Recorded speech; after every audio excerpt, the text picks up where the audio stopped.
Welcome back to channel. അപ്പോൾ കുറേ നാളായാലും face to face സംസാരിച്ചിട്ട് അപ്പം ലൈവ് വന്നു കഴിഞ്ഞാൽ ശരിയാവത്തില്ല. ലൈവിൽ എനിക്ക് കറക്റ്റ് പറയാൻ പറ്റത്തില്ല. അതുകൊണ്ട് ഞാനൊരു വീഡിയോ ആയിട്ടിട്ട് ചെയ്യാമെന്ന് ലൈവിൽ പറഞ്ഞിട്ടുണ്ടായിരുന്നു കേട്ടോ. പറഞ്ഞിട്ട് ഇപ്പോൾ രണ്ടാഴ്ച കൂടുതലായി. എനിക്കിപ്പോൾ ഞങ്ങൾ അവിടെ അമ്പലത്തിൽ ഉത്സവമായി 28, 29, 30. അപ്പോൾ അതിൻ്റെ തിരുവാതിരയുണ്ട് ഞങ്ങളുടെ. അപ്പോൾ അതിൻ്റെ പ്രാക്ടീസും കാര്യങ്ങളൊക്കെ ഉണ്ട്. വൈകുന്നേരം വന്നിട്ട് നേരെ അതിന് പോവും. ഒരു 8 മണിയൊക്കെ ആകുമ്പോഴേ ഞാൻ വീട്ടിൽ കയറുള്ളൂ. കുറേ നാളോട് തിരക്കി, 2 ആഴ്ച കൂടെ അല്ലേ ഉള്ളൂ. അപ്പോൾ അതും കൂടെയൊക്കെ അവിടെ തിരക്കായിപ്പോയി, എനിക്ക് പറയാൻ പറ്റിയില്ല കാര്യങ്ങളൊന്നും. അപ്പോൾ പെട്ടെന്ന് തന്നെ പറയാം, ചുമ്മാ ഇരുന്ന് നിങ്ങൾ ആരെയും മുഷിപ്പിക്കുന്നില്ല. ഞാനൊരു ഹെവി ലൈസൻസ് എടുത്തിട്ടുണ്ടായിരുന്നു. അപ്പോൾ എന്താ ചേച്ചി എടുത്തത്, എന്താണ് ചേച്ചിയുടെ മുന്നോട്ടുള്ള ഉദ്ദേശം, അതൊക്കെ കുറേ ആൾക്കാർ കമൻറ്റ് ചെയ്ത് ചോദിച്ചിട്ടുണ്ട് കേട്ടോ. ആ 2008 മറുപടി ആയിട്ട് നിങ്ങളത് വിചാരിക്കണം. അപ്പോൾ എന്താണ് പറഞ്ഞു തുടങ്ങാം, എവിടെ പറഞ്ഞു തുടങ്ങുമെന്ന് എനിക്കറിയത്തില്ല. എൻ്റെ ഒരു ഹെവി ലൈസൻസ് എടുക്കാനുള്ള കാരണം എന്ന് വെച്ച് കഴിഞ്ഞാൽ, എനിക്ക് കാക്കി ജോലി ഇഷ്ടമാണ്. കാക്കി എനിക്കിഷ്ടമാണ്. എൻ്റെ ഇഷ്ടപ്പെട്ട ഫീൽഡായിരുന്നു കാക്കി. ഞാൻ ഫസ്റ്റ് ടൈം എനിക്ക് 10ാം ക്ലാസ് +2 ഒക്കെ പഠിക്കുന്ന സമയത്ത് എനിക്ക് കണ്ടക്ടർ ആവണമെന്നായിരുന്നു ഭയങ്കര ആഗ്രഹം. KSRTC conductor. അപ്പോൾ അച്ഛനൊക്കെ കണ്ടക്ടറാണ്. ബസ് പിന്നെ വേറെ എന്ന് വെച്ച് കഴിഞ്ഞാൽ ഞാൻ ജനിച്ച അന്ന് മുതൽ ബസ് കാണുന്നുണ്ട്. അപ്പോൾ അതുകൊണ്ടായിരിക്കും എനിക്ക് ആ ഒരു ഫീൽഡിലോട്ട് എന്നപോലെ ഒരു ചെറിയൊരു ചാഞ്ചാട്ടം ഉള്ളത്. പിന്നെ ആ ബസ് ഫീൽഡിലൊന്നും ആ സമയത്തൊന്നും പിള്ളേരാരും ലേഡീസ് ആരും ഇറങ്ങുന്നില്ല. ഇപ്പോഴത്തെ കാലത്ത് അങ്ങനെയല്ല, ലേഡീസ് എല്ലാവരും ഇറങ്ങുന്നുണ്ട്. അപ്പോൾ എല്ലാവരും വിചാരിക്കുന്നത് വീഡിയോ എടുത്ത് വൈറലാവാൻ വേണ്ടിയിട്ടായിരിക്കും ഇറങ്ങിയിരിക്കുന്നതാണ് വിചാരിച്ചിരിക്കുന്നത്. അത് വെറുതെ തെറ്റിദ്ധാരണ മാത്രമാണ്. അതുകൊണ്ട് ഞാൻ ഇങ്ങനെ വീഡിയോ ആയിട്ട് ചെയ്യാമെന്ന് വിചാരിച്ചു. കുറച്ചൊരു ചോദിച്ചു, വീഡിയോ എടുത്ത് വൈറലാവാൻ വേണ്ടിയിട്ടാണോ ഹെവി എടുത്തതെന്നൊക്കെ. അല്ല കേട്ടോ, എൻ്റെ ഒരു ആഗ്രഹമാണ്. എനിക്ക് ഡ്രൈവിങ് എനിക്ക് ഭയങ്കര ഇഷ്ടമാണ്, നല്ല ഇഷ്ടമാണ്. ഞാൻ കാർ ഓടിക്കുന്നതായാലും എൻ്റെ വണ്ടി ഞാൻ അത്രയും കെയർ ചെയ്ത് എന്നെ എങ്ങും എന്താണ് ഒരു ബുദ്ധിമുട്ടുണ്ടാക്കുന്നത്. എൻ്റെ വണ്ടി എന്നെ കെയർ ചെയ്തുകൊണ്ട് ഞാൻ വണ്ടി കെയർ ചെയ്താണ് ഞാൻ ഓടിക്കുന്നത്. വണ്ടി എടുത്ത് കഴിഞ്ഞാൽ ഞാൻ നല്ല രീതിയിൽ എനിക്ക് ഇഷ്ടപ്പെട്ടാണ് ഓടിക്കുന്നത്. പക്ഷെ നമ്മൾ വീട്ടിൽ വേറെ ആൾക്കാരോട് ഓടിയാൽ കിട്ടുന്നില്ല എന്നൊരു പ്രശ്നമുണ്ട്. പിന്നെ അപ്പം എൻ്റെ ഒരു ആഗ്രഹം കാക്കി ജോലി വെച്ച് ഞാൻ കണ്ടക്ടർ ടെസ്റ്റ് ചെയ്തു. പണ്ടേ ഞാൻ പറയാം കണ്ടക്ടർ ടെസ്റ്റ് കണ്ടിട്ട്. അപ്പോൾ എൻ്റെ അച്ഛൻ പറഞ്ഞു, അച്ഛൻ എന്ന് വെച്ച് കഴിഞ്ഞാൽ ബസ് ഫീൽഡിലാണ്, ചെക്കറായിട്ടും കണ്ടക്ടറായിട്ടും ക്ലിയറായിട്ടും ഒക്കെ പോവുകയാണ്. അപ്പോൾ അച്ഛൻ പറഞ്ഞു, വേണ്ട കണ്ടക്ടർ ടെസ്റ്റ് മക്കളെ ശരിയാവത്തില്ല, ഒരു കണക്ക് നിൽക്കണം, അച്ഛൻ്റെ കാര്യങ്ങൾ നിന്നിട്ട് അച്ഛൻ വെരിക്കോസ് വന്നു എന്നൊക്കെ പറഞ്ഞിട്ട് എന്നെ നിരുത്സാഹപ്പെടുത്തി. ഇപ്പം കണ്ടക്ടറായിട്ട് ജോലി നടന്നില്ല, എനിക്ക് വരാനുള്ള വെരിക്കോസ് വരികയും ചെയ്തു. അച്ഛനുള്ളതുകൊണ്ട് പാരമ്പര്യമായിട്ട് എനിക്ക് എൻ്റെ ചേട്ടനോടും വെരിക്കോസൊക്കെ വന്നിട്ടുണ്ട്, ചെറിയ രീതിയിലൊക്കെ ഉള്ളതേ ഉള്ളൂ. അപ്പോൾ അന്നത്തെ ഓടി അതങ്ങ് വെച്ച് വിട്ടു കേട്ടോ. പിന്നെ അതിനുശേഷം ഞാൻ എന്തായിരുന്നു പോലീസിലോട്ട് കയറാൻ താല്പര്യം വന്നിട്ടോ. പോലീസ് കാക്കി ജോലിയല്ലേ, അതിനായിട്ട് നോക്കി കോൺസ്റ്റബിൾ ടെസ്റ്റ് ചെയ്യാൻ പെട്ടെന്ന് കയറാന്നൊക്കെ പറഞ്ഞിട്ട് പോലീസിലോട്ട് നോക്കിയപ്പോഴത്തേക്ക് പറയുന്നത് വെരിക്കോസ് ഉള്ളവർക്ക് എങ്ങനെയായാലും മെഡിക്കലിൽ റിജക്റ്റ് ആവുമെന്ന് പറഞ്ഞു. അപ്പോൾ എൻ്റെ കൂടെ പഠിച്ച ലേഡീസ് പഠിച്ചപ്പോൾ എല്ലാവരും കോളേജ് കഴിഞ്ഞപ്പോഴത്തേക്ക് കയറി കേട്ടോ. അപ്പോൾ ഞാൻ എല്ലാം കഴിയുമ്പോൾ നമുക്ക് മെഡിക്കലിലും മിക്കവാറും തള്ളി പോകും, വെരിക്കോസ് ഉണ്ടെങ്കിൽ പ്രശ്നമാണ്. അപ്പം എന്തായാലും വെരിക്കോസ് ഉണ്ടാവുന്നതുകൊണ്ട് കണ്ടക്ടർ ടെസ്റ്റ് ചെയ്തുമില്ല, സംഭവം വെരിക്കോസ് വരികയും ചെയ്തു. അപ്പോൾ ഞാൻ ചിന്ത ആ ആഗ്രഹം അങ്ങ് മടക്കി വെച്ച്. പിന്നെ അടുത്ത ഒരു കാക്കി ജോലി വെച്ച് വേറെ ഒന്നുമില്ല. അപ്പോഴത്തേക്ക് നോക്കുമ്പോഴത്തേക്ക് ഇതാ ഇലക്ട്രിക്കൽ ബസ് ഇറങ്ങിയപ്പോൾ ഇഷ്ടംപോലെ ലേഡീസ് ഇറങ്ങുന്നുണ്ട്. നമ്മുടെ ഗവൺമെൻറ് അല്ലെങ്കിലും കോർപ്പറേഷനാണ്, എന്നാലും നമ്മുടെ അത്യാവശ്യം നമ്മുടെ ആഗ്രഹം നടക്കും എന്നുള്ളതായി. കാരണം ഞാനിപ്പോൾ ചെയ്യുന്നതിനേക്കാൾ ശമ്പളം കുറവായിരുന്നു, നല്ലപോലെ എനിക്ക് ധാരണയുണ്ട്. പിന്നെ എന്തായാലും ഒരു ഇഷ്ടപ്പെട്ട ഫീൽഡാണ്, എനിക്ക് അതിലോട്ടൊരു ചാഞ്ചാട്ടമുണ്ട്. ഇലക്ട്രിക്കൽ KSRTC കയറുക എന്നൊരു ഉദ്ദേശം കൊണ്ട് മാത്രമാണ് ഞാൻ ഹെവി എടുത്തത് കേട്ടോ. അല്ലാണ്ട് പ്രൈവറ്റ് ബസ് ഓടിക്കാമെന്ന് എനിക്കൊരു ആഗ്രഹമില്ല. കാരണം അവരൊക്കെ ഒരു സെക്കൻഡ് താമസിച്ച് കഴിഞ്ഞാൽ ഓട്ടോ ബഹളം ഒക്കെ. പക്ഷെ ഞങ്ങൾ ഒരു ലേഡീസ് ഓടിച്ചോണ്ട് പോകുന്ന ഒരു ബസ്സുണ്ട്, മൗഷ്മി എന്ന് പറഞ്ഞ ബസ്. അത് ഹസ്ബൻഡ് വൈഫാണ് ഓടിച്ചോണ്ട് മാറി ഓടിക്കുന്നത്. നിങ്ങളെല്ലാം കണ്ടുകൊണ്ടായിരിക്കും. ഞാനെന്ന് വെച്ച് കഴിഞ്ഞാൽ എൻ്റെ അണ്ണൻ മീൻസ് അപ്പച്ചിയുടെ മോന് ബസ്സുണ്ട്. ഞാനപ്പോൾ ജനിച്ച അന്ന് മുതൽ ഞാൻ ബസ്സുകൾ കാണുന്നുണ്ട്. അപ്പോൾ ബസ്സൊക്കെ കാണുമ്പോഴത്തേക്ക് ഓടിക്കാൻ പറ്റില്ലെങ്കിൽ നമുക്കൊരു ഡ്രൈവിങ്ങിനോട് പ്രത്യേക ഒരു ഹരം തോന്നുമല്ലോ. അതുകൊണ്ടായിരിക്കാം ഒരു ഇത് മൈൻഡിൽ വന്ന് കയറിയത്. പക്ഷേ നമ്മൾ ലേഡീസ് ആയതുകൊണ്ട് തന്നെ അറിയാമല്ലോ, പരിമിതികളും കാര്യങ്ങളൊക്കെ ഉള്ളതുകൊണ്ട് നമ്മൾ വേണ്ട വെച്ചിരിക്കുന്നത്. പക്ഷേ ഇപ്പോഴത്തെ ഫീൽഡ് എന്ന് വെച്ചാൽ എല്ലാ ഫീൽഡിലും ലേഡീസ് ഉണ്ട്. അപ്പോൾ ഇതെനിക്ക് ഇലക്ട്രിക്കൽ ബസ് നോക്കുമ്പോൾ സിറ്റിയിലോട്ട് പോകുമ്പോൾ ഒത്തിരി ലേഡീസാണ് ഓടിക്കുന്നത്. അപ്പോൾ എനിക്ക് അതിലോട്ടൊന്ന് ചാടിയാലോ, അത് ഇഷ്ടപ്പെട്ട ഫീൽഡാണ്, എന്നെക്കൊണ്ട് പറ്റുമെന്നുള്ളത് ഉറപ്പായി. അപ്പം ഞാൻ എന്തായാലും നോക്കാം. അങ്ങനെ ഞാൻ എൻ്റെ വീട്ടിലുള്ള പരിചയമുള്ള KSRTCയിലുള്ള വർക്ക് ചെയ്യുന്ന ചേട്ടന്മാരൊക്കെ ഉണ്ട്. അപ്പോൾ പുള്ളിക്കാരന്മാരെ കോൺടാക്ട് ചെയ്ത് പറഞ്ഞ്, മക്കളെ വിചാരിക്കണക്കൊന്നും അല്ല, ഫീൽഡൊക്കെ ഇതാണ് PSC വേറെ കേരള കാര്യമൊക്കെ പറഞ്ഞു. പക്ഷേ ഞാൻ ഇല്ല കേട്ടോ, എനിക്ക് ഇഷ്ടപ്പെട്ട ഫീൽഡ് എനിക്കിതാണ്, ഞാൻ എന്തായാലും ഒന്ന് ശ്രമിച്ചു നോക്കാം. അപ്പോൾ അത് നമുക്ക് കുഴപ്പമില്ല, മക്കൾ നോക്കുക എന്നൊക്കെ പറഞ്ഞു. അപ്പം ഒരു സിറ്റിയിൽ തന്നെ ഓഫീസിൽ വർക്ക് ചെയ്യുന്ന ചേട്ടനൊക്കെ എന്നെ വിളിച്ചായിരുന്നു. ചേട്ടൻ പറഞ്ഞിട്ട് വിളിച്ച്, അപ്പോൾ പുള്ളിക്കാരനും പറഞ്ഞ് എക്സ്പീരിയൻസ് വേണം, പിന്നെ ഇപ്പം ലൈറ്റ് മോട്ടോർ വെഹിക്കിളിൻ്റെ ലൈസൻസ് മാത്രം പോരാ, ഹെവി വേണമെന്ന് പറഞ്ഞു. അപ്പം ഇലക്ട്രിക്കലിന് ലൈറ്റിൻ്റെ മാത്രം മതി എന്നുള്ള ധാരണയാണ് ഞാൻ ഇരുന്നത്. അപ്പോൾ പണ്ടേ ഉള്ളൂ പാവിച്ചെണ്ണ പാതാളം എന്ന് പറഞ്ഞൊക്കെ. അപ്പോൾ ഞാൻ ചോദിച്ചാൽ ഇനി ഇത് ആഗ്രഹമൊക്കെ പോവോ. അപ്പോൾ ഞാൻ ചോദിച്ചാൽ എന്തായാലും ഹെവി എടുത്താലേ പറ്റുള്ളൂ. ഇപ്പം അങ്ങനെ നിയമം വന്ന് ലേഡീസിന് മൊത്തം പ്രത്യേകത എന്നുള്ള ഇതിപ്പോൾ നിയമം വന്നുകൊണ്ട് ഹെവി വേണം. പക്ഷേ നമുക്ക് മറ്റേ ഓട്ടിക്കാനായിട്ട് ലൈറ്റ് മോട്ടോർ ബൈക്കിൻ്റെ ലൈസൻസ് മാത്രം മതി. പക്ഷേ ഹെവി വേണമെന്നുള്ള നിയമമായിട്ടുണ്ട്. അതുപോലെ കണ്ടക്ടർ ബാഡ്ജും വേണം. അപ്പോൾ ഞാൻ കണ്ടക്ടർ ബാഡ്ജിന് ഞാനിപ്പോൾ കൊടുത്തിട്ടേ ഉള്ളൂ. ഹെവി എടുത്തിട്ടാണ് കണ്ടക്ടർ ബാഡ്ജിന് കൊടുക്കുന്നത് കേട്ടോ. അപ്പോൾ ഇലക്ട്രിക് ഓടിക്കുന്നവർക്ക് രണ്ടും വേണമെന്നുള്ള നിയമമൊക്കെ ഉണ്ട്. ലേഡീസിന് 2 വർഷത്തെ എക്സ്പീരിയൻസും വേണം, അങ്ങനെ ഉണ്ട് കേട്ടോ. അപ്പോൾ ഞാൻ വിചാരിച്ചു എന്തായാലും ഇപ്പോൾ ഡ്രൈവിംഗ് സ്കൂളിൽ പോയി പഠിച്ചിറങ്ങുമ്പോഴത്തേക്ക് 2 വർഷത്തെ എക്സ്പീരിയൻസ് കഴിയുമ്പോൾ വയസ്സാകും. പിന്നെ കാലൊന്നും എടുത്ത് വെച്ച് ഐസേറ്റർ വിട്ടാൽ ബ്രേക്ക് വിട്ടത് പറ്റാത്ത അവസ്ഥ വിളിക്കാറ് വരുമല്ലോ എന്ന് വിചാരിച്ചിരിക്കുമ്പോൾ എനിക്ക് അന്നൊരു ഈ പഠിക്കാൻ കയറിയ സമയത്തേക്ക് നോട്ടിഫിക്കേഷൻ വന്നു കേട്ടോ. ഇപ്പോൾ ആ നോട്ടിഫിക്കേഷൻ വന്നിട്ടുണ്ട്. ഞാൻ കൊടുക്കാൻ നിൽക്കുകയാണ്. കൊടുത്ത് കിട്ടിക്കഴിഞ്ഞാൽ അവരുടെ ട്രെയിനിങ് കാര്യങ്ങളൊക്കെ കാണും. പിന്നെ എൻ്റെ ഫീൽഡ് ഇതല്ല, എല്ലാവർക്കും അറിയാം ഞാൻ അക്കൗണ്ട്സിലാണ്. ഏകദേശം 10 വർഷം കൊണ്ട് ഞാൻ അക്കൗണ്ട് ഫീൽഡിലാണ് വർക്ക് ചെയ്യുന്നത്. അപ്പം അതെനിക്ക് ഇഷ്ടപ്പെട്ട് ഞാൻ ചെയ്യുന്ന ഫീൽഡ് തന്നെയാണ്. പക്ഷേ എന്തോ നമുക്ക് ഒരു ദിവസം പോലും ഒരു ലീവ് എടുത്തു കഴിഞ്ഞാൽ പിന്നെ പണി ഇരട്ടിപ്പണിയായിരിക്കും. അതുകൊണ്ട് പിന്നെ ഞാൻ അതുകൊണ്ടങ്ങ് വെറുക്കുന്നില്ല. ഒരു ഇച്ചിരി റെസ്റ്റ് എന്നുള്ള രീതിയിൽ നമുക്ക് ആദ്യം ഇച്ചിരി ജോലി ഇപ്പം ഈ ഒരു ഫീൽഡിലോട്ട് ഇറങ്ങിക്കഴിഞ്ഞാൽ എനിക്ക് ഇതിന് അത്യാവശ്യം റെസ്റ്റ് കിട്ടും. ഈ പറയുന്ന ചാനലും കാര്യങ്ങളും എനിക്ക് നല്ല രീതിയിൽ മുന്നോട്ട് കൊണ്ടുപോകാൻ പറ്റുന്നുള്ള ഒരു ചെറിയ ധാരണ ഉണ്ട്. അപ്പോൾ ഞാൻ ചുമ്മെങ്കിൽ ഞാൻ പറഞ്ഞു വീട്ടിൽ പറഞ്ഞ് ഞാൻ ഹെവി എടുക്കട്ടെ അവിടെ വെച്ചപ്പം എടുത്തോ. അപ്പം അങ്ങനെ നമുക്ക് സപ്പോർട്ടായിട്ട് നിൽക്കുന്നൊരു ഭർത്താവ് ഉണ്ടെങ്കിൽ നമുക്ക് പിന്നെ വേറെ ഒന്നും കിട്ടാനില്ല. എൻ്റെ വീട്ടുകാർക്ക് ഞാൻ പറഞ്ഞതിന് മുന്നേ ഞാൻ വീട്ടിലാണ് പറഞ്ഞത്. അപ്പോൾ ചേട്ടൻ പറഞ്ഞു എടുത്തോ എന്ന്. ഞാൻ ചേ നിൻ്റെ ആരോഗ്യം നോക്കിയിട്ട് നീ എടുത്തോ. കാരണം നിനക്ക് കാല് വയ്യ, നിനക്ക് വെരിക്കോസിൻ്റെ പ്രശ്നം ചെറിയ രീതിയിലുണ്ട്, അതൊക്കെ ഓക്കെയാണ്. നിനക്ക് ബ്ലഡ് കണ്ട പ്രശ്നം ഉണ്ടെങ്കിൽ അങ്ങനെയൊന്നുമില്ല, നീ ഓക്കെയാണ്. നിൻ്റെ ഹെൽത്ത് നോക്കിയിട്ട് നിനക്ക് എന്താ വെച്ചാൽ എടുക്കുന്നത്. അപ്പം നമുക്ക് ഒരു ആഗ്രഹം നമ്മൾ പറയുമ്പം ഓപ്പോസിറ്റായിട്ട് ഇങ്ങനൊരു റിയാക്ഷൻ ഞാൻ ഒട്ടും പ്രതീക്ഷിച്ചില്ല. എനിക്ക് ഈ ഒരു ഫീൽഡിലോട്ട് വരാൻ പറ്റുമെന്ന് ഞാൻ പ്രതീക്ഷിച്ചില്ല. കാരണം ഞാൻ അന്നേ അടുത്ത ചാപ്റ്ററാണ് ഈ ഒരു കാക്കി എന്നുള്ള അധ്യായമേ ഞാൻ ക്ലോസ് ചെയ്തതാണ്. അപ്പം ഇങ്ങനെ പറഞ്ഞപ്പോൾ എനിക്ക് വലിയൊരു ഇൻട്രസ്റ്റ് ആയി. വളരെ പെട്ടെന്നാണ് ഞങ്ങൾ തീരുമാനമൊക്കെ എടുത്ത് പെട്ടെന്ന് ആയത് കേട്ടോ. അങ്ങനെ ഞാൻ വെച്ചാൽ പിന്നെ എന്താ ഒന്ന് ട്രൈ ചെയ്ത് നോക്കിയാലോ എന്ന് വിചാരിച്ചു കേട്ടോ. കേസ് അടുത്ത് ഇനിയിപ്പോൾ എന്തായാലും ഭാവിയിൽ എല്ലാം ഇലക്ട്രിക്കൽ ബസ്സാക്കും. ബസ്സുകളും കാറുകളും ഒക്കെ ഇലക്ട്രിക്കലാക്കുന്നുണ്ട്. ഇപ്പോൾ സിറ്റിയിൽ ഓടുന്ന ബസ്സിൽ ഇതുവഴി നമുക്ക് ഒരൊറ്റ റൂട്ടിൽ ഒരു ബസ് മാത്രമേ ഉള്ളൂ നിലവിൽ. അപ്പോൾ ഷിഫ്റ്റ്ലെസ് ചേട്ടൻ പറഞ്ഞിടെ നീ എടുത്തിട്ട് ഇങ്ങോട്ടൊക്കെ വരുമ്പോഴത്തേക്ക് നമുക്ക് ഇവിടെ നിന്ന് ഇങ്ങോട്ടൊക്കെ നിങ്ങൾക്ക് റൂട്ടൊക്കെ മാറ്റി എടുക്കാൻ പറ്റും, ഇങ്ങോട്ടൊക്കെ ഭാവിയിൽ ഇലക്ട്രിക്കൽ വരും എന്നൊക്കെ പറഞ്ഞ് നല്ല സപ്പോർട്ടായപ്പോഴത്തേക്ക് എനിക്കൊരു ധൈര്യമായി. എന്നാൽ പിന്നെ എന്തായാലും ഇറങ്ങാം. ഞാൻ അങ്ങനെ വീട്ടിൽ കാര്യം പറഞ്ഞില്ല. എന്നാലും എനിക്ക് അമ്മയ്ക്കെന്ന് വെച്ച് കഴിഞ്ഞാൽ ഭയങ്കര പേടിയാണ്. വണ്ടി ഓടിക്കുന്ന കാര്യം ആക്സിഡൻറ്റും കാര്യങ്ങളൊക്കെ പേടിയാണ്. അപ്പം വീട്ടിൽ പറഞ്ഞാൽ എന്തായാലും നെഗറ്റീവേ പറയുള്ളൂ. എനിക്കറിയാം കുടുംബത്തുകാരടുത്ത് പറഞ്ഞാലും നെഗറ്റീവേ പറയുള്ളൂ. അതുകൊണ്ട് ഞാൻ ആരുടെ ഞാൻ പറഞ്ഞില്ല. ഞങ്ങളുടെ മാത്രമേ അറിഞ്ഞുള്ളൂ. ആദ്യം ഞങ്ങളുടെ മാത്രമായിട്ട് മുന്നോട്ട് പോയതാണ്. അപ്പം പിന്നെ എനിക്ക് മനസ്സിലായി ചുമ്മാ അമ്മയുടെ സൂചിച്ചു നീ ഇനി കാറ് പറഞ്ഞ് ബൈക്ക് പ്ലെയിനുകൾ ഓട്ടിക്കുന്നൊക്കെ പറഞ്ഞ്. എന്നാലും അമ്മയുടെ ഉള്ളിലുള്ളൊരു പേടിയാണ്. പിന്നെ ഇത് എടുത്തു കഴിഞ്ഞാൽ അമ്മയ്ക്ക് സന്തോഷമായി, എല്ലാവർക്കും സന്തോഷമായി. അപ്പം ഞാൻ നിങ്ങൾക്ക് ഇൻസ്റ്റഗ്രാമിൽ കാണാൻ എൻ്റെ വണ്ടിയുണ്ട്, സഞ്ജു ട്രാവൽസ് എന്ന് പറയുന്നത്. ഇന്ദ്രിയൊക്കെ ഇപ്പോൾ ഇറങ്ങിയിട്ടുണ്ട്, നല്ല ഫേമസ് ആയിട്ട് ഇപ്പോൾ പോയിക്കൊണ്ടിരിക്കുന്നുണ്ട്. അപ്പം വണ്ടിയൊക്കെ അങ്ങനെ വണ്ടിയൊക്കെ കണ്ടായതുകൊണ്ടായിരിക്കും എനിക്കെന്തോ ഡ്രൈവിങ് എനിക്ക് ഭയങ്കര ഇഷ്ടമാണ്. അത്രയും കാര്യം എനിക്ക്. അതുകൊണ്ട് ഞാനങ്ങനെ നമ്മുടെ ഞാൻ വേറെ ഒന്നും പറയാം, എടുത്ത് തന്നെ പറയാം.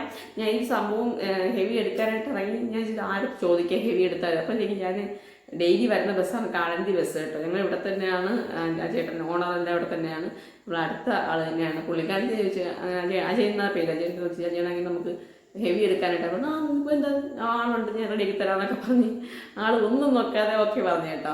അപ്പോൾ ആൾ തന്നെ ഭയങ്കര സപ്പോർട്ട്, എല്ലാ കാര്യവും മുന്നിട്ട് നിന്നു. അങ്ങനെ നീ ഹെവി എടുക്കുന്നതിന് മുന്നേ നീ ഒരു ദിവസം ഞങ്ങളുടെ വണ്ടി വന്ന് കൈ ഒന്ന് നമ്മൾ ചെറിയ വണ്ടിയിൽ ഓടിച്ചിട്ടുള്ളൂ, വണ്ടി ഓടിച്ചിട്ടില്ലല്ലോ, അതൊന്ന് കയറി ഇരുന്ന് വണ്ടി എടുത്ത് നോക്ക്. ഞാനിവിടെ ഞങ്ങൾ രണ്ടുപേരൊക്കെ അങ്ങനെ ജയിച്ചിട്ടുണ്ട്, നീ എടുത്ത് നോക്കുന്ന ആൾ ഇങ്ങോട്ട് പറഞ്ഞു കേട്ടോ. അപ്പോഴേ എനിക്ക് കിളി പറഞ്ഞു ഇതൊക്കെ നടക്കൂ. കാരണം 1.5 വർഷം കൊണ്ട് ആ ബസ്സിൽ ഞാൻ വരുന്നത്. ആ ഒരു ബസ്സും ആ ഡ്രൈവർ സീറ്റിലൊക്കെ എനിക്ക് ഏത് ബസ്സിൽ കയറി കഴിഞ്ഞാലും ആ ഒരു വണ്ടി ഓട്ടിക്കുന്ന ഒരിതും ഗിയർ ഇടുന്നത് ഷിഫ്റ്റ് ചെയ്യുന്നതായാലൊക്കെ ഒരു പ്രത്യേക ഹരം കൊണ്ട് ഞാൻ നോക്കും. അവിടെ നമുക്ക് ഇരിക്കാൻ പോലും പറ്റൂല, ഓട്ടിക്കാനും പറ്റൂല. എന്നാലും ഞാൻ എപ്പോഴും ഒന്ന് സെർച്ച് ചെയ്യും കേട്ടോ. ഇങ്ങനെ ഓരോ വണ്ടി കയറുമ്പോൾ ഓരോ രീതിയിലല്ലേ ഓരോ ഡ്രൈവർമാർ ഓട്ടിക്കുന്നത്, അതൊക്കെ നോക്കുമായിരുന്നു. അപ്പം ഞാൻ കാളന്തി ബസ്സിലാ ഞാനോ എന്നൊക്കെ പറഞ്ഞിട്ടാണ് നീ അതിൽ വന്ന് നോക്കാദ്യം. അങ്ങനെ ആദ്യമായിട്ടാണ് വർക്കല സ്റ്റാൻഡ് ഞാൻ കാണുന്നത്. വർക്കല സ്റ്റാൻഡിനകത്ത് റൗണ്ട് നല്ല രീതിയിൽ ബസ് റൗണ്ട് ചെയ്യാനുള്ള സ്പേസേ ഉള്ളൂ. അങ്ങനെ ഞാൻ ഒരു ദിവസം രണ്ടും കൽപ്പിച്ച് ഹെവി എടുക്കുന്നതിന് മുന്നേ തന്നെ വരാമെന്നുള്ള ഒരു ദിവസം പറഞ്ഞിട്ടൊക്കെ ഞാൻ പോയി നമ്മുടെ ഷൈനോട് 100 രൂപ ദക്ഷിണ കൊടുത്തിട്ട് ഞാൻ സ്ഥിരം വന്നുകൊണ്ടിരുന്ന ബസ് തന്നെ എനിക്ക് ഫസ്റ്റ് ഞാൻ ദക്ഷിണ കൊടുത്തിട്ട് വണ്ടി എടുത്തു വെക്കാനുള്ള ഒരു ഭാഗ്യം എനിക്ക് കിട്ടി കേട്ടോ. അങ്ങനെ ഞാൻ പുള്ളിക്കാരൻ ദക്ഷിണ കൊടുത്തിട്ട് വണ്ടി എടുത്തു. പുള്ളി നല്ല ഡ്രൈവറാണ്, നല്ല പെർഫെക്റ്റ് ഡ്രൈവറാണ്. പണ്ട് വരെ ബസ്സിൻ്റെ ആ സ്റ്റിയറിങ്ങും ആ സീറ്റ് വിട്ട് മാറുന്ന നമ്മൾ കണ്ടിട്ടില്ല. ഞാൻ കണ്ടിട്ടില്ല, 1.5 വർഷമായിട്ട് ഞാൻ കണ്ടിട്ടില്ല. ആളുകൊണ്ട് തീരെ നിവർത്തി 2 ദിവസം മാത്രമേ ആൾ ലീവ് എടുത്ത് പോകാറുള്ളൂ. അപ്പോൾ അത്രയും പെർഫെക്റ്റ് ഡ്രൈവർ ആവാൻ നോക്കിയിട്ട് ഓക്കെ പറഞ്ഞു കഴിഞ്ഞാൽ നീ ഓക്കെ ആണെന്നൊക്കെ പറഞ്ഞ് അജയൻ അങ്ങനെ വിടുന്നത്. അങ്ങനെ ഞാൻ ഇവിടെ പോയി.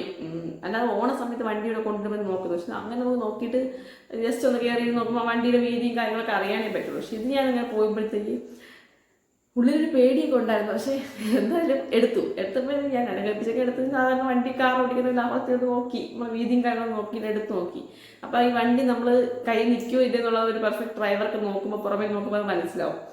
അപ്പോൾ ഞാൻ വെച്ചാൽ പുള്ളിക്കാരന് ഇങ്ങനത്തെ പറയാൻ കരുതില്ല. എന്തായാലും എടുത്തിട്ട് ഞങ്ങൾ ഓക്കെ പറഞ്ഞിട്ട് ഇനി വന്ന് അപ്പോൾ 2 ദിവസം വന്ന് എടുത്ത് നോക്കാനാണ് പറഞ്ഞത് ആദ്യമേ.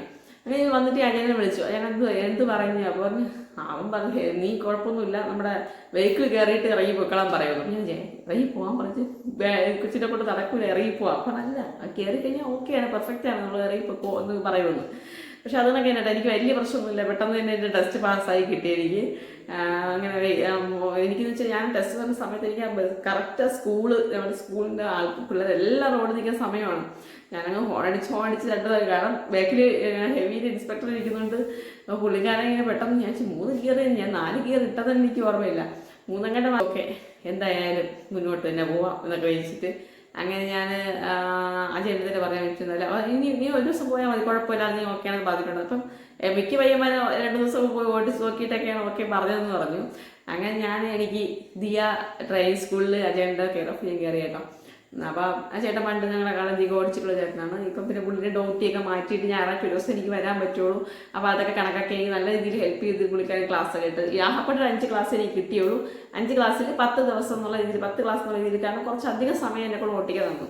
അപ്പോൾ ആൾക്കും എനിക്ക് വലിയ പ്രശ്നം തോന്നിയിട്ടില്ല. എനിക്കിതൊരിങ്ങനെ ചെറിയ തുടക്കത്തിലുള്ള സ്റ്റാർട്ടിങ് പ്രശ്നങ്ങളൊക്കെ ഉള്ളായിരുന്നു. അതൊക്കെ മാറിയ ശേഷം പിന്നെ വലിയ പ്രശ്നം എനിക്ക് അങ്ങനെ വയറ്റും കാര്യങ്ങളൊന്നും കേൾക്കുന്നില്ല. അപ്പോൾ ആൾ ഓക്കെ ആണെന്ന് തോന്നിയുള്ള 5 ദിവസം കൊണ്ട് ക്ലാസ് ഒന്ന് പെർഫെക്റ്റാക്കി വിടണമെന്നുണ്ടെങ്കിൽ പുള്ളിക്കാരൻ ഓക്കെ പറഞ്ഞ് വിട്ടു കേട്ടോ. അങ്ങനെ പിന്നെ അത് കഴിഞ്ഞ് എനിക്കൊരു 5 ദിവസം കൊണ്ട് ക്ലാസ്സും കഴിഞ്ഞ് എല്ലാം വളരെ പെട്ടെന്നായിരുന്നു എല്ലാം. അത് കഴിഞ്ഞ് പിന്നെ ടീരെ ക്ലാസ്സിന് പോയി ഞങ്ങൾ പെട്ടുപോയെന്ന് വെച്ച് കഴിഞ്ഞാൽ ഞങ്ങളുടെ നോർമൽ ഡ്രൈവിംഗ് സ്കൂളിലെ ബസ് നിങ്ങൾ നോക്കി അറിയാം, നോർമൽ ബസ്സിനേക്കാൾ ചെറുതായിരിക്കും. ഞാൻ പഠിച്ച ബസ് എന്ന് വെച്ച് കഴിഞ്ഞാൽ നല്ല നീളമുള്ള ബസ്സായിരുന്നു കേട്ടോ. നോർമലിനേക്കാൾ നീളമുള്ള ബസ്സാണ്. ഞാൻ കാണുന്ന മിക്ക ബസ്സുകളിൽ പോകുന്നതെല്ലാം ചെറുതാണ്. അപ്പോൾ ഈ വലിയ ബസ്സിൽ ടീ എടുക്കണം എന്ന് വെച്ച് കഴിഞ്ഞാൽ ഇച്ചിരി ടാസ്ക്കാണ്. അപ്പോൾ അതും 2 ദിവസത്തെ ക്ലാസ്സിന് കയറാൻ പറ്റുള്ളൂ. അത് 2 ദിവസത്തേക്ക് കിട്ടിയുള്ളൂ. അതൊക്കെ വെച്ചിട്ട് എങ്ങനെയൊക്കെ എടുത്ത് ലാസ്റ്റ് ദിവസം നമ്മുടെ ടെസ്റ്റ് ഉണ്ടെന്ന് പറഞ്ഞാൽ രാവിലെ 6 മണിയാകുമ്പോൾ വരാൻ ഒന്നൊക്കെ എടുത്ത് നോക്കാമെന്ന് വെച്ചിട്ട് അങ്ങനെ ഞങ്ങൾ എന്താ പറയുക, രാവിലെ ആയപ്പോഴത്തേക്ക് ടീ എടുക്കുക 6 മണിയായപ്പോൾ ഞങ്ങൾ 3 പേരുള്ളായിരുന്നു ടെസ്റ്റിന്. ആ 3 പേരുടെ എടുത്ത് പിടിച്ച് രാവിലെ ബസ് ചെന്ന് കയറിക്കൊടുത്ത് ഞങ്ങളുടെ അടുത്തൊരു വെയിലൂർ എന്നുള്ള സ്ഥലത്താണ്. പക്ഷെ അവിടെ അകത്തോട്ട് എന്ന് പോകുന്ന സ്ഥലത്ത് വണ്ടി കയറുന്നില്ല. വണ്ടി ഫ്രണ്ട് നീളമുള്ള ബസ്സായതുകൊണ്ട് കുറച്ച് കയറും, ബാക്കിൽ തട്ടുന്നു. മറ്റേ നമ്മുടെ റോഡ് പണി നടക്കുന്നുണ്ട്, എത്ര ഇളക്കിയിട്ടേക്കാണ്, സിമെൻറ്റിൻ്റെ തട്ടുന്നുണ്ട്, ബസ് കയറുന്നില്ല. അപ്പോഴേ വെച്ചോ എല്ലാം ആദ്യം ഒരു ദിവസം ടെസ്റ്റ് പറഞ്ഞിട്ട് പിന്നെ മാറ്റി വെച്ചതാണ്. അപ്പോൾ മാറ്റി വെച്ചത് സമയം നേരം വെളുത്ത് 6 മണിയാകുമ്പോൾ നമ്മൾ പോയതല്ലേ. അപ്പോൾ ഈ ബസ് ഒരു വിധത്തിൽ നമുക്ക് ബസ് കയറത്തില്ല, ആ കുഞ്ഞു വഴി കൂടെ നമ്മൾ ബസ് കയറില്ല. അപ്പോൾ ടീ എടുക്കാൻ എന്തായാലും ആ ബസ്സിൽ പറ്റത്തില്ല എന്നുള്ള ഉറപ്പായി. നമ്മൾ ആ ബസ്സിലൊരു കാൽക്കുലേഷൻ വെച്ചാണ് എടുത്തുകൊണ്ടിരുന്നത്. അപ്പോഴത്തേക്ക് പിന്നെ പറഞ്ഞ് കുഴപ്പമില്ല, ടെൻഷൻ ആവണം, നമ്മൾക്ക് വേറെ വണ്ടികൾ വരുമ്പോൾ അതിലെടുക്കാമെന്ന് പറഞ്ഞു.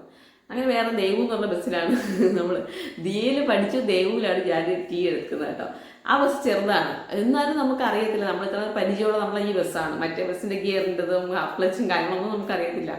എന്നിട്ട് നമ്മൾ ടീ ആദ്യമേ ബസ് അപ്പം 7 മണിയൊക്കെ ആകുമ്പോഴത്തേക്ക് നമുക്ക് ടീക്ക് തന്ന് ജസ്റ്റ് ഒന്ന് എടുത്ത് നോക്കുന്നൊക്കെ പറഞ്ഞ് തന്നു. ഇൻസ്പെക്ടർ വരാറുമായി. അങ്ങനെ എന്തായാലും മറ്റേ വണ്ടിയിൽ എടുത്ത് ശീലിച്ചോണ്ടാന്ന് തോന്നുന്നു. ഇതിൽ പിന്നെ നമുക്ക് പുഷ്പം പോലെ എടുക്കാൻ പറ്റും കേട്ടോ. മറ്റേത് വെച്ച് നമ്മൾ റിസ്ക് എടുത്ത് ആ പറയണ രീതി തന്നെ ചെയ്താലേ നമുക്ക് പറ്റുള്ളൂ.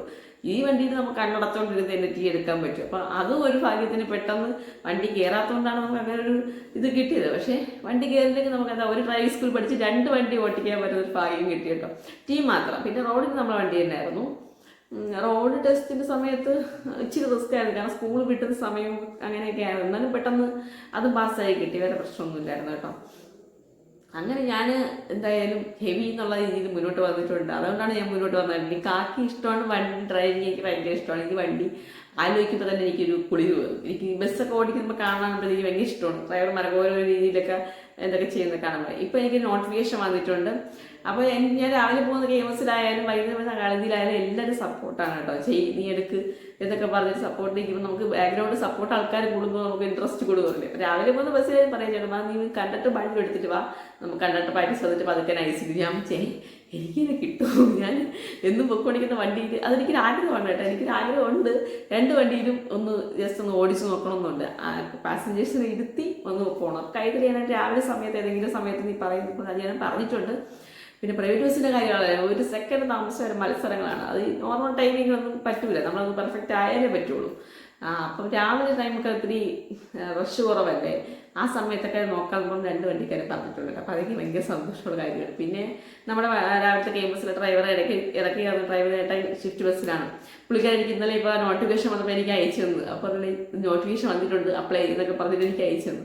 അപ്പോൾ ഞാൻ വിചാരിച്ചു അപ്പം ഇവർക്കൊക്കെ എന്തോ ഞങ്ങളടുത്തുള്ളൊരു അറ്റാച്ച്മെൻ്റ് ഉണ്ടല്ലോ അങ്ങനെ ചെയ്യുന്നത്. അപ്പോൾ ചോദിച്ചാൽ അയ്യോ ഞാൻ വായിച്ചു ഒരു പരിചയമില്ല എന്ന് ഇത്രയും നാൾ പക്ഷേ കാണുന്നത് തുടങ്ങിയിട്ട് ഇപ്പോൾ ഏകദേശം 1.5 വർഷത്തിക്കുള്ളിലായി കേട്ടോ ഞാൻ ബസ്സിൽ. അപ്പോൾ അവരെ കൊണ്ടുള്ള പരിചയം പിന്നെ ഹെവി എടുത്ത് എന്നൊക്കെ അറിഞ്ഞിട്ടുള്ള ഒരു സന്തോഷം കൊണ്ട് അവർ എനിക്ക് അയച്ചു തന്നു. ആ ചേട്ടൻ ഷിഫ്റ്റിലാണ് വർക്ക് ചെയ്തത്. അപ്പം ഞാൻ ആ പുള്ളിക്കാരൻ ഓക്കെ ഞാൻ അയക്കാമെന്നൊക്കെ പറഞ്ഞിട്ട് ഇരിക്കുകയാണ്. ഞാൻ കണ്ടക്ടർ ബാഡ്ജ് എടുക്കണം നമുക്ക്. നോർമൽ ഇലക്ട്രിക്കൽ എടുക്കുന്നവർക്ക് കണ്ടക്ടർ ബാഡ്ജ്, ഡ്രൈവർമാർക്ക് കണ്ടക്ടർ ബാഡ്ജ് എടുത്താലേ പറ്റുള്ളൂ. അപ്പോൾ അതിന് വേണ്ടിയിട്ടുള്ള ഞാൻ എടുത്ത് വെച്ചുകൊണ്ടിരിക്കുന്നുള്ളൂ. അപ്പോഴാണ് നോട്ടിഫിക്കേഷൻ പെട്ടെന്ന് വന്നത്. അപ്പോൾ നോട്ടിഫിക്കേഷൻ വന്നിട്ടുണ്ട്, ഞാൻ കൊടുക്കുകയാണ്. പിന്നെ ബാക്കിയെല്ലാം ദൈവത്തിൻ്റെ കയ്യിൽ. എനിക്കൊരു ഇഷ്ടപ്പെട്ട ഫീൽഡായതുകൊണ്ട് മുന്നോട്ട് പോകാൻ താല്പര്യമുണ്ട്. പക്ഷേ ഏതൊരു എത്തുമെന്ന് എനിക്കറിയത്തില്ല. കാരണം അവരുടെ ട്രെയിനിങ് കാര്യങ്ങളൊക്കെ ഉണ്ട്, ടെസ്റ്റ് ഉണ്ട്, അങ്ങനെ എന്തൊക്കെയോ ഉണ്ട്, ഫോർമാലിറ്റീസൊക്കെ ഉണ്ട്. അതൊക്കെ കടന്ന് നമുക്ക് എത്തുമെന്ന് പ്രതീക്ഷിക്കാം. നല്ലതിന് വേണ്ടി പ്രതീക്ഷിക്കാം നമുക്കല്ലേ. അപ്പോൾ എന്തായാലും അത് വന്നിട്ടുണ്ട്. അപ്പം ഞാൻ ചുമ്മാ വീഡിയോ എടുത്ത് വൈറലാക്കാൻ വേണ്ടിയിട്ടല്ല ഹെവി എടുത്തത്. എൻ്റെ ആഗ്രഹം എന്ന് വെച്ച് കഴിഞ്ഞാൽ ബസ്സില്ല ഡ്രൈവിങ് ആണ് ബസ്. പക്ഷെ അത് ബസ്സിലേക്ക് എത്തിക്കും എന്നുള്ളത് ഞാൻ സ്വപ്നത്തിൽ പോലും വിചാരിച്ചില്ല. അപ്പോൾ അതിനൊക്കെ എനിക്ക് കൂട്ടുന്ന എല്ലാവർക്കും വളരെയധികം താങ്ക്സ് എന്നുണ്ട്. പിന്നെ വീട്ടിൽ ഹസ്ബൻഡ്, നമുക്ക് ബാക്ക്ഗ്രൗണ്ടിൽ ഹസ്ബൻഡ് സപ്പോർട്ട് നിന്നാൽ മാത്രമേ ഈ ഒരു ഫീൽഡിലോട്ട് നമുക്ക് ഇറങ്ങാൻ പറ്റുള്ളൂ. അതെനിക്ക് 100%, 101% എനിക്കിവിടെ കിട്ടിയിട്ടുണ്ട്. അപ്പം ആള് എപ്പോഴും പറയും ഞാൻ ചെറിയ ഇൻട്രസ്റ്റ് ഇല്ലാത്തവരൊക്കെ നിൽക്കുന്നത് നീ ചുമ്മാ എപ്പോഴും നിനക്ക് ഓക്കെ ആണെങ്കിൽ മാത്രം നീ അറിയുന്നത് എന്നൊക്കെ പറയും. വെച്ചാൽ ഒരു നെഗറ്റീവ് ഇല്ല, പോസിറ്റീവായിട്ട് പറഞ്ഞു. ലൈസൻസ് കിട്ടിയതിട്ട് ഭയങ്കര സന്തോഷമായിട്ട് സ്റ്റാറ്റസൊക്കെ ഇട്ടത് ഞാൻ എടുത്ത് വെച്ചിട്ടുണ്ട്, സ്ക്രീൻഷോട്ട് ഇടുന്നുണ്ട് ഞാൻ. അപ്പോൾ അതാണ് എൻ്റെ ഒരു ആഗ്രഹം കൊണ്ടാണ് ഞാൻ കാക്കി വെച്ച് കഴിഞ്ഞാൽ നമ്മുടെ യൂണിഫോം ജോലി ആഗ്രഹിച്ചിരുന്നു. ഞാൻ ഈ ഒരു പ്രായത്തിലാണത് നടക്കുമെന്ന് വിചാരിച്ചിരിക്കുന്നത്. നടന്നെന്ന് പറയാം. എൻ്റെ കാര്യത്തിൽ ഒന്നും മുൻകൂട്ടി ആഗ്രഹിച്ച് നടക്കാറേ ഇല്ല കേട്ടോ. ഒന്നും ആഗ്രഹിച്ചിരുന്ന കാര്യമില്ല, പെട്ടെന്ന് എല്ലാം റെഡിയായി പോയതാണ്. അതുപോലെ ഇതും അതുപോലെ നടക്കട്ടെ. ഇപ്പോൾ തന്നെ പെട്ടെന്ന് നോട്ടിഫിക്കേഷൻ വന്നതേ ഉള്ളൂ. ഇപ്പോൾ വീണ്ടും നോട്ടിഫിക്കേഷൻ വന്ന് അതിനകത്ത് അപ്ലൈ ചെയ്യാൻ വേണ്ടിയിട്ട് വന്നിട്ടുണ്ട്. അത് ചെയ്ത് നോക്കുമ്പോൾ അറിയാൻ പറ്റുള്ളൂ. അപ്പോൾ എനിക്കിഷ്ടപ്പെട്ടൊരു ഫീൽഡാണ് ബേസ്. അപ്പോൾ അതുകൊണ്ടാണ് ഞാൻ ഇതിനായിട്ട് അറിയുന്നത്. അപ്പോൾ ഒരു പെൺകൊച്ച് നമ്മളതിൽ പോകുന്നുണ്ട്. അപ്പോൾ അവരെ കാണുമ്പോൾ നമുക്കൊരു ഇൻസ്പിറേഷൻ തന്നെയാണ്. എല്ലാവർക്കും ഇറങ്ങാൻ പറ്റുന്ന നമ്മുടെ കയ്യിൽ നിൽക്കും എന്നൊരു ഇവരെല്ലാവരും തന്നെയാണ് കേട്ടോ. ഇങ്ങനെ ലേഡീസുകളിലാണ് നമ്മളെ ഈ ഒരു ഫീൽഡിലോട്ട് ഇറക്കാനായിട്ടൊരു ഒരു പ്രചോദനമായത്. അപ്പോൾ എൻ്റെ ഡ്രൈവിംഗ് സ്കൂളിൽ ചേട്ടനാണ് ഫസ്റ്റ് എനിക്ക് നോട്ടിഫിക്കേഷൻ വന്നപ്പോൾ അയച്ചു തന്നു കേട്ടോ. ഇതിൻ്റെ ആഗ്രഹം തന്നെ ഇത് നടക്കുക, ഇയാൾ ആഗ്രഹം നീ കൊടുക്കുക എന്നൊക്കെ പറഞ്ഞിട്ട് എനിക്ക് ആദ്യം അയച്ചു തന്നിട്ട് പുള്ളിക്കാരൻ എനിക്ക് ആദ്യം അയച്ചു തന്നത്. അപ്പോൾ എല്ലാവർക്കും വലിയ കാര്യമായിട്ട് നോക്ക് നീ ബാക്കോട്ട് നിൽക്കുക എന്നൊക്കെ പറഞ്ഞ് സപ്പോർട്ട് നിൽക്കുന്നുണ്ട് എല്ലാവരും. പിന്നെ ഫാമിലിയിൽ നെഗറ്റീവേഴ്സ് കാണുന്നതുകൊണ്ട് എനിക്കറിയാവുന്ന ഞാൻ ഫാമിലി ആരും ഞാൻ പറഞ്ഞിട്ടില്ല, ഒരു കുടുംബത്തിലും പറഞ്ഞില്ല. അമ്മയുടെ ജസ്റ്റ് പിന്നെ അമ്മയെ നെഗറ്റീവ് ഇങ്ങനെ പറയുന്നത് വെച്ചാൽ ഞാൻ പിന്നെ അമ്മയുടെ ഒന്നും പറഞ്ഞില്ല. എല്ലാം ടെസ്റ്റിൻ്റെ ദിവസമാണ് എല്ലാവരും അറിയണത്. ടെസ്റ്റിനൊന്നും ഇല്ലെങ്കിൽ അമ്മയെ വിളിച്ച് നിർത്തിയല്ലേ പറ്റുള്ളൂ, വീട്ടിൽ വേറെ ആയില്ലല്ലോ, രാവിലെ ആയിരിക്കും. അങ്ങനെ എന്തായാലും വിളിച്ച് നിർത്തി. അമ്മയ്ക്ക് ഇപ്പം ഹാപ്പിയാണ് എല്ലാവരും. എന്നാലും അമ്മയ്ക്ക് പേടിയാണ്, എന്നാലും കുഴപ്പമില്ല. ഈ ലൈസൻസ് കിട്ടിയ അമ്മയുടെ അച്ഛൻ ഡ്രൈവറാണ്, പ്രൊഫഷണലി പണ്ടത്തെ പെർഫെക്റ്റ് ഡ്രൈവറാണ്. പുഷ്കര പണിക്കാരനാണ് അപ്പാപ്പൻ. അപ്പോൾ അപ്പാപ്പൻ്റെ അച്ഛന് ഇവക്കാണ് കിട്ടിയെന്നൊക്കെ പറഞ്ഞ് ചുമ്മെങ്കിലൊക്കെ പറയുന്നുണ്ട് ഇടയ്ക്കൊക്കെ. അപ്പം അതാണ് സംഭവം. അപ്പോൾ എനിക്ക് മുന്നോട്ട് എവിടെയൊക്കെ വെച്ച് ബസ്സിൽ കാണാനായിട്ട് നിങ്ങളെല്ലാവരും പ്രാർത്ഥിക്കുക. എനിക്ക് ഇഷ്ടപ്പെട്ട വീട്ടിലാണ്. ഞാൻ അത്രയും സന്തോഷത്തിൽ ഇരിക്കുകയാണ്. എനിക്ക് ബാക്കിയും കൂടെ അതുപോലെ നടന്നാൽ മതി. ഇപ്പം പുതിയ നോട്ടിഫിക്കേഷൻ ഇപ്പോൾ വന്നപ്പോഴത്തേക്ക് സന്തോഷമായി വീണ്ടും. പക്ഷെ അത് കിട്ടണം ട്രെയിനിങ്ങും കാര്യങ്ങളൊക്കെ ഉണ്ട്. അപ്പോൾ എൻ്റെ ജോലി എനിക്ക് വിടാൻ പറ്റത്തില്ല. ഇതിനൊരു തീരുമാനമായാലേ എനിക്കിത് നൈസിന് ഇറങ്ങാൻ പറ്റുള്ളൂ. അപ്പോൾ ഞായറാഴ്ച ദിവസം മാത്രമേ എനിക്ക് ട്രെയിനിങ് ഒക്കെ ഉണ്ടെങ്കിലും പാടാണ്. അപ്പം കുറച്ച് റിസ്ക് പരിപാടിയൊക്കെ ഉണ്ട്. ഓഡിറ്റിങ്ങും കാര്യങ്ങളൊക്കെ ഉള്ളതുകൊണ്ട് എനിക്ക് കറക്റ്റ് ടൈമിൽ കറക്റ്റ് അക്കൗണ്ട്സ് എല്ലാം ക്ലിയർ ചെയ്ത് വിട്ടേ പറ്റുള്ളൂ. അപ്പോൾ ഞാൻ അതൊന്നും പെൻഡിങ് ഇടാതെ വേണം. ഒരു ദിവസം ലീവ് എടുത്ത് ഞാൻ ഫുള്ള് പെൻഡിങ് ആവും. അതുകൊണ്ട് ഇപ്പോൾ കുറേ പെൻഡിങ് വർക്ക് നടന്നുകൊണ്ടിരിക്കുകയാണ്. ഇയർ എൻഡ് ആവുന്നുണ്ട്. അപ്പോൾ അങ്ങനെ കുറേ കൊല്ലാമലയാണ് ഈ അക്കൗണ്ട്സ് ഫീൽഡ് ഇരിക്കുന്നുണ്ട്. അതുകൊണ്ടാണ് ഞാൻ എൻ്റെ ബ്രെയിൻ കുറച്ച് റെസ്റ്റ് കൊടുക്കാമെന്ന് വിചാരിച്ചത്. അതായത് എനിക്കിഷ്ടമാണ് കേട്ടോ. ഞാനായിട്ട് തുടങ്ങിയ അക്കൗണ്ട്സാണ് ഏകദേശം ഒരു 6 വർഷത്തിന് പുറത്ത്, 6 വർഷം ആവുന്നുണ്ട് ഞാനിവിടെ വർക്ക് ചെയ്യാൻ തുടങ്ങിയിട്ട്. ഇപ്പോഴും അതിലെനിക്ക് ബുദ്ധിമുട്ടൊന്നുമില്ല. എന്നാലും ഈ ഒരു ഫീൽഡ് കിട്ടിക്കഴിഞ്ഞാൽ ഞാൻ വിടില്ല, പിടിക്കുമെന്നുള്ളതാണ് എൻ്റെ 100% ഞാൻ ഇങ്ങനെ മനസ്സിൽ വിചാരിച്ചുകൊണ്ടിരിക്കുന്നത്. അപ്പോൾ അതിന് വേണ്ടിയിട്ടുള്ള സർവൈശ്വരം എനിക്ക് അതിനുള്ള ആരോഗ്യവും കാര്യങ്ങളൊക്കെ തരട്ടെ. വേറെ ഒരു ആശുപത്രി കേസുകളും കാര്യങ്ങളൊന്നും വരാതെ ഫുള്ള് മുന്നോട്ട് പോകാനുള്ള എല്ലാം വരട്ടെ എന്ന് ഞാൻ പ്രാർത്ഥിക്കുന്നുണ്ട്. ഓക്കെ, അപ്പോൾ ഇത്രയൊക്കെ ഉള്ളൂ. ഞാൻ ഹെവി എടുത്തതിൻ്റെ കാരണം ഇതാണ് കേട്ടോ. അപ്പോൾ എൻ്റെ ചാനലിൻ്റെ പേര് അവർ ഹെവൻ ബൈ ആര്യ. എല്ലാവർക്കും ഇഷ്ടപ്പെട്ട വീഡിയോകളെല്ലാം കാണുക. ഇഷ്ടപ്പെടുമെങ്കിൽ ലൈക്ക് ചെയ്യുക, ഷെയർ ചെയ്യുക. ചാനൽ ആദ്യമായിട്ട് കാണുക സബ്സ്ക്രൈബ് കൂടി ചെയ്യുക. അടുത്തൊരു ബെൽ ബട്ടൺ ഉണ്ട്, അതുകൂടെ ക്ലിക്ക് ചെയ്തേക്ക് കേട്ടോ. അപ്പോൾ അടുത്തുള്ള വീഡിയോസ് എല്ലാം നിങ്ങൾക്ക് നോട്ടിഫിക്കേഷൻ വരുന്നതായിരിക്കും. അപ്പോൾ ഇന്നിപ്പോൾ ഇത്രയൊക്കെയുള്ള വീഡിയോ. അടുത്തൊരു വീഡിയോ ആയിട്ട് വരുന്നത്. Tata bye bye, good night.